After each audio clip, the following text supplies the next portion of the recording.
Welcome back to अभ्यास school classes. सबसे important सबसे फर्स्ट जो कंसेप्ट है वो है existence of Laplace transformation. Existence of Laplace transformation, तो ये एक थ्योरम है। इसमें हमें ये पता चलता है कि जो लैप्लेस ट्रांसफॉर्मेशन है वो एग्जिस्ट करेंगे या नहीं करेंगे। एक थ्योरम में हमें प्रूफ करना पड़ता है। तो सबसे पहले थ्योरम की स्टेटमेंट भी बड़ी इंपॉर्टेंट है। थ्योरम की स्टेटमेंट ध्यान से देखना।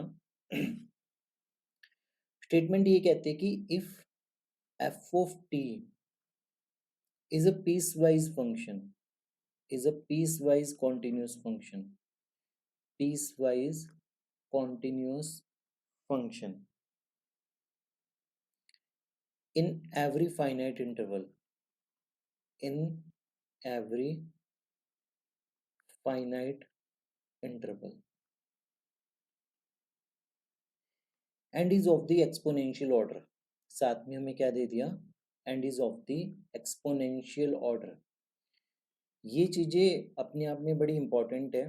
दो बड़े इंपॉर्टेंट कीवर्ड्स निकल के आ रहे हैं आपके सामने। स्टेटमेंट में ये बहुत केयरफुली लिखना है कि पीस वाइज कॉन्टिन्यूस होने चाहिए। पीस वाइज क्या होना चाहिए, कॉन्टिन्यूस होना चाहिए। साथ में इसका ऑर्डर एक्सपोनेंशियल ऑर्डर होना चाहिए। साथ में एक्सपोनेंशियल ऑर्डर होना चाहिए। Exponential order as t approach to infinity, as t approach to infinity.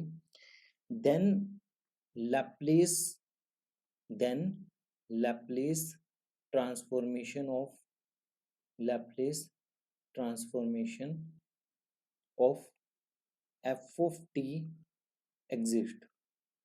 तब क्या करते हैं, Laplace transformation f of t का एग्जिस्ट करता है for all s greater than gamma. ठीक है,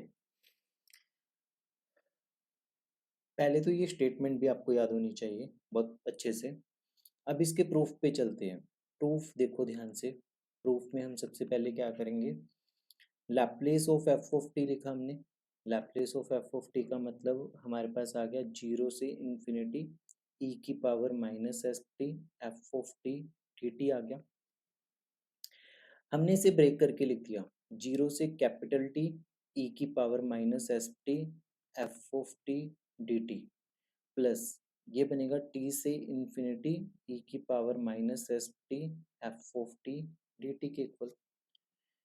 इसे इक्वेशन नंबर 1 मान लेते हैं।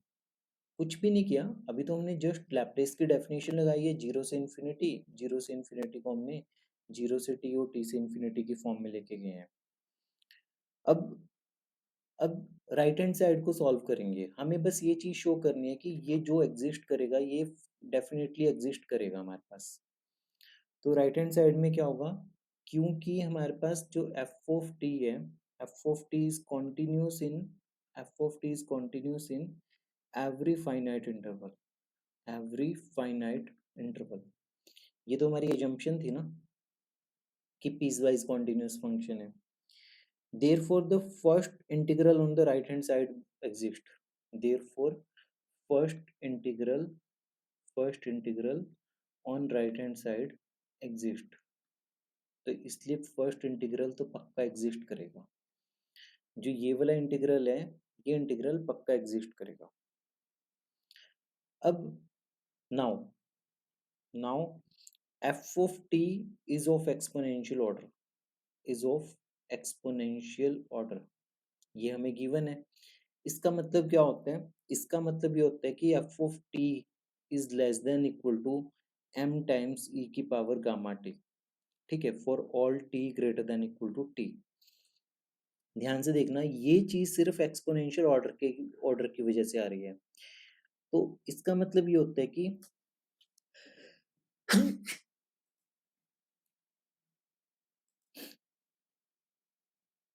फंक्शन हमारे पास बाउंडेड है। जो मॉड एफ ऑफ टी है वो हमारे पास क्या है, वो बाउंडेड फंक्शन है। बट बाउंडेड के लिए तो हम सिर्फ एम अप्लाई करते हैं यहाँ पे ई की पावर गामा टी, क्योंकि एक्सपोनेंशियल ऑर्डर का है तो एम ई की पावर गामा टी। तो ये चीज ध्यान में रखनी है। अब क्या करेंगे हम, हमें इस इंटीग्रल को स्टडी करना है, ये वाले इंटीग्रल को, इसे देखना है हमने। तो अगली स्लाइड पे चलते हैं, बेटर है।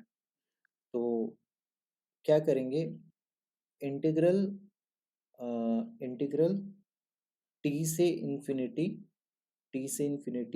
ई की power minus s t f of t d t less than equal to t से इन्फिनिटी मॉड ई की power minus s t f of t d t.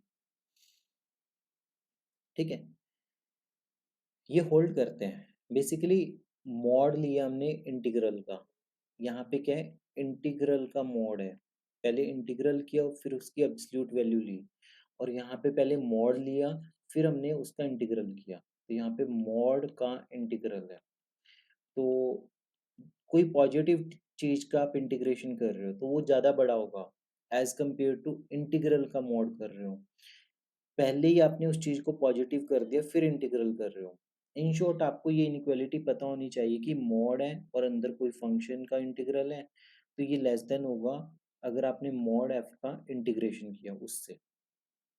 ठीक है, तो अब इसे, इसके अगली लाइन क्या होगी, इससे नेक्स्ट लाइन हम लिखेंगे equal to t to infinity e की पावर माइनस एस टी, क्योंकि ये तो हमेशा पॉजिटिव होते हैं, ई की power minus s T always positive, तो ये लिखेंगे mod F of t d T, mod F of t d T. और मॉड एफ ऑफ टी किससे छोटा था, मॉड एफ ऑफ टी हमारे पास था इससे छोटा, इसका यूज करेंगे हम। तो यहाँ पे आएगा लैप्लेस ऑफ इंटीग्रल टी से इंफिनिटी एम ई की power minus s t e की power gamma t d t.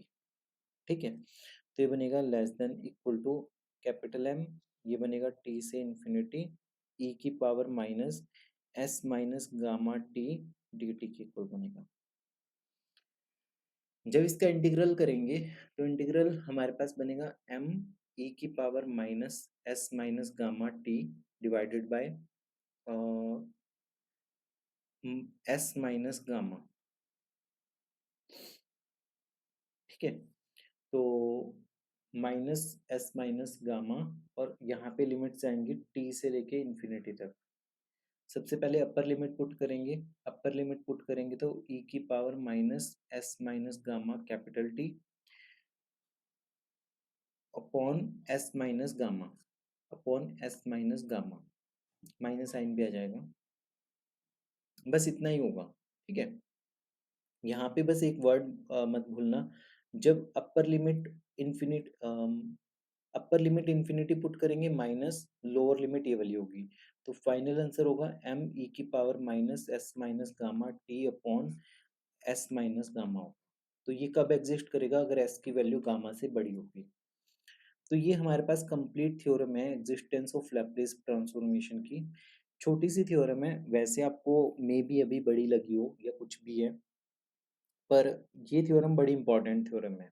ठीक है, एग्जाम पॉइंट ऑफ व्यू से बहुत इंपॉर्टेंट है, ये आती है पेपर में, पूछी जाती है, state and prove existence of Laplace transformation के नाम से।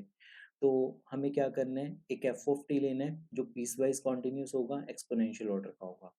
हमने लैप्लेस की डेफिनेशन अप्लाई कर दी, जीरो से इन्फिनिटी, उसे जीरो से टी, टी से इन्फिनिटी ब्रेक किया, इसका इंटीग्रल तो एग्जिस्ट करेगा, हमें डाउट है इसके इंटीग्रल के ऊपर। तो सबसे पहली चीज जो गिवन थी एक्सपोनेंशियल ऑर्डर की, हमने हमने उसका यूज कर लिया। उसके बाद हमने ये इनइक्वालिटी का यूज किया, ये हमें डायरेक्ट पता होना चाहिए। अब इसमें से ई तो पॉजिटिव रहता है तो उसे बाहर निकाल लिया, तो ये एफ ऑफ टी बचा, एफ ऑफ टी के ऊपर हमने ये चीज अप्लाई कर ली। ठीक है, एम ई की पावर माइनस एस टी वाला, एम कॉमन निकाल के हमने अंदर जो बनाया ई की पावर समथिंग वो किया, इंटीग्रेट करके ये आंसर आ गया। तो इसका मतलब कि ये पूरा कंप्लीट एग्जिस्ट कर रहा है। एग्जिस्ट क्यों कर रहा है, क्योंकि एक्सपोनेंशियल ऑर्डर का था और पीस वाइज कॉन्टिन्यूस था, इसलिए। सो प्रैक्टिस करो, इसे लिखो, इसको 4-5 बार आपको लिखना पड़ेगा ताकि एग्जाम में आप इसमें मतलब स्टेप्स को गलत ना करो, क्योंकि कोई भी गलत स्टेप होता है तो वो एग्जामिनर एक विद इन सेकेंड्स दिख जाता है उसे। ठीक है, बेटर है कि आप एक्यूरेटली लिखो, पूरा लिखो अच्छे से, रादर देन कि टूटा फूटा लिखो। मिलते हैं अगली वीडियो में, टिल देन पढ़ते रहिए, प्रैक्टिस करते रहिए अभ्यास स्कूल क्लासेस के साथ।